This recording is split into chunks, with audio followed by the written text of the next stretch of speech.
Ladies and gentlemen, my name is David Brooks. Thank you very much. And I wrote a book, and its title is Foresthill, a public defender's bedtime reader. And I wrote that book because I needed to write some bedtime stories for some motorcycle enthusiast friends of mine. And our last story of Walter is Walter's next business. Hey kids, I have a bedtime tale of Foresthill to report. It's another one of those events that simply couldn't happen in any other place on earth. It's a tale of entrepreneurial spirit, human competition, and Murphy's Law. As always, Foresthill is a laboratory for all that's right and good and true about this country. Walter the Warlock wandered into my office not long ago. When I'd last heard from him, he'd got into trouble with his scheme to make money selling artifacts to collectors. Walter came up with yet another business plan. This time, someone got hurt, and it's only because of blind luck that no one had an eye put out. Here's what happened. I don't know whose idea it was to start a winter dodgeball league in Foresthill, but that idea was a doozer. The mix of personalities was nothing short of astounding. If you gather teams of new money yuppies, eco-pseudo-terrorist wannabes, redneck tweaker cranksters, PTSD vets, and gold miners, and tell them to get out there and hammer each other with red rubber playground balls, well, now you've got a sport that really ought to be franchised. As a spectator sport, it couldn't be beat, and you had to get there early if you wanted to get a good seat. The miners did pretty well because they didn't give a damn if they got hit. Compared to working in ice water up to your neck, getting smacked in the nose with a big rubber ball didn't seem like such a big thing. Unfortunately, ultimately, the miners were just too disorganized to be competitive. Everyone threw extra hard at the environmentalists, so they had a lot of injuries, and eventually they couldn't even field a team. The vets just wanted to get along and didn't really have their heart in it. The cranksters were certainly quick enough and they could dodge like the dickens, but ultimately their judgment was fair at best, and they had a hard time remembering to show up and play. The uppies were pretty good, and since they really hated getting pounded, they tried as hard as they could. To most of Foresthill's dismay, the uppies took the trophy. This caused all the other teams to gather at the bar and consider their next move. There needed to be a new tournament, something the uppies didn't stand a chance at. The usual bar games were suggested, but it was known that the uppies had their very own pool tables and dartboards, so they were likely to excel. All these hill people knew that if you have a choice, you never offer to compete with a man at his own game. Hill people are smart that way. Everyone was ordering a draft and giving it some thought when Walter the Warlock stood up from his stool and gave a high decibel war cry and hurled a large Bowie knife at a thick plank wall. Now, in most commercial establishments, such behavior will not only get you 86th, but will cause local law enforcement to hustle over to make your acquaintance. At the bar, whose walls have generations of patina, and where the animal heads on the walls haven't been dusted in decades, all the attention that conduct received was a smattering of applause. The heavy knife penetrated 3/4 of an inch and stuck in the wall point first. Walter took a bow, retrieved his knife, and passed it around. Knife throwing. No way those SUV driving guys know a damn thing about knife throwing. Walter had been spending his winter learning a new craft. He'd noted that Foresthill had no shortage of broken, rusty chainsaws, and that each one had a big chunk of steel that's used to manufacture the chainsaw bar.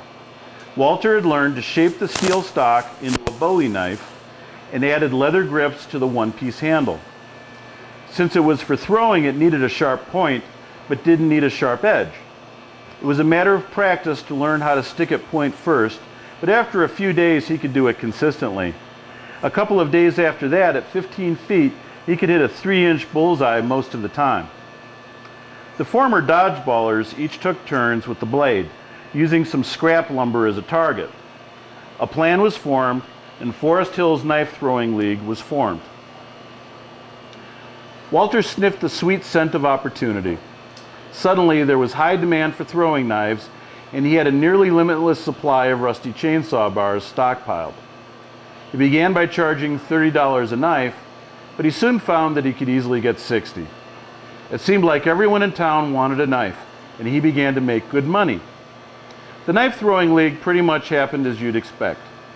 The contestants who'd placed early orders were better because they'd had more time to practice, but after a while, everyone was at approximately the same skill level. There was no clearly superior thrower. Vets, minors, cranksters, pseudo-eco-terrorist wannabes, and yuppies all had an equal chance. After a while, word began to seep out into the greater world that there was a knife throwing league in Foresthill. People began to show up from far-flung places, trying their skill with the blade. As time went on, the throwing events began to attract mountain men. In case you didn't know, mountain men don't usually live in the mountains. Typically, they live in places like Los Angeles and San Francisco.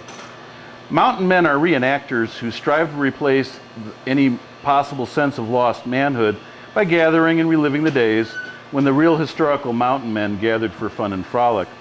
Although there's no historical record of real mountain men throwing away a perfectly good knife, knife throwing is still one of the things mountain men like to do. Mountain men also like to dress up in buckskin, drink whiskey, and be loud.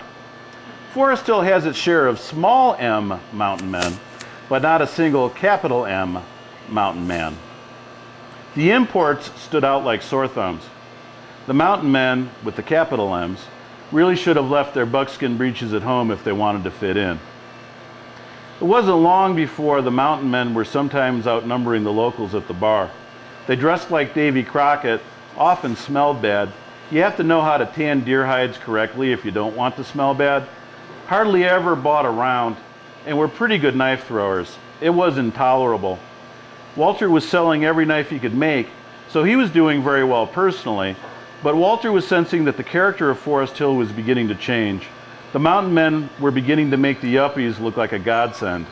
Tensions were running high the night Walter offered to have a throw-off with the champion of the mountain men. Walter huddled with the regulars at the bar. Walter had been throwing a great many knives and figured he probably couldn't be defeated. Besides, Walter was near sober, and the mountain man champion was pretty much in the bag. The mountain men needed some incentive to go plague somewhere else, and the locals liked the odds. If Walter lost, the locals would evermore buy drinks for any mountain man. If Walter won, mountain men had to buy drinks for locals. A coin was flipped, and Walter was to throw first. He picked up his favorite blade from the bar where it rested, tucked it behind his ear, and gave it a toss.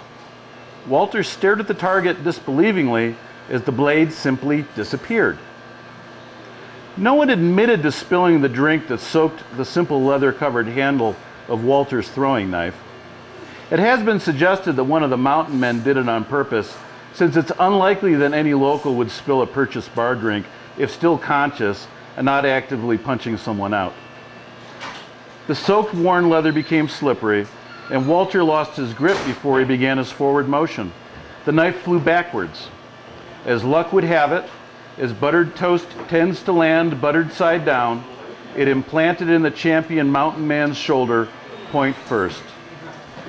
The thick plank wall behind him had just a bit more patina added to it as the impaled mountain man grimaced and stuck to the wall. He probably would have screamed, but the locals had correctly guessed that he was well and truly schnockered. In most commercial establishments, such behavior will cause the police to come running. In the bar, there was a small smattering of applause, but even there, the police showed up in a hurry to investigate a stabbing. Walter was apologizing profusely to the shocky victim when the cops stormed in. The district attorney read this as an admission of guilt when they filed the attempted murder charge. Walter was in jail for a few days before his story could be verified. The DA has decided to not prosecute since they can't even prove criminal negligence. The poor mountain man was very lucky and didn't have any permanent disability. He did, however, have a scar that'd in the future give him bragging rights at any gathering of mountain men. Alligators, tigers, sharks, grizzly bears, chainsaws, and Bowie knives can leave scars that give the victim instant credibility, even if you aren't hanging out with macho men. When Walter got out of jail, he figured he had become an enemy of Foresthill. Once mountain men got the word that there'd be free booze as well as knives, the town would be completely overrun with ill-shaven men wearing hats made out of taxidermied animals. Heck, even worse, the free booze might attract lawyers. Walter worried that locals would think he threw the game intentionally, hoping to increase knife sales as mountain men clogged the streets and gutters. To Walter's dismay, he returned to Foresthill a hero. It hadn't taken long for the word to get out that a mountain man had been pinned with a Bowie knife.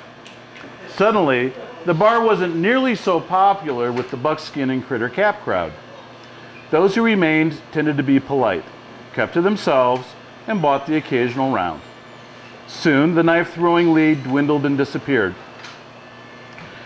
As the water receded in the spring, revealing new gold swept down from the mountains above, everyone returned to work. The crankster tweakers returned to the labs, the growers got on with the business of growing. The wannabe eco-terrorists chased after the loggers who were just returning. All that remained, who weren't very busy, were the new money yuppies, and they can't stand hanging around with themselves for any length of time. After a short while, all was again quiet in Foresthill. Walter isn't selling many knives now. The demand is pretty much dried up. He managed to squirrel a little money away, though, and is at work designing a throwing tomahawk. Next winter's leagues could prove quite interesting. Good night, kids. I've got the light.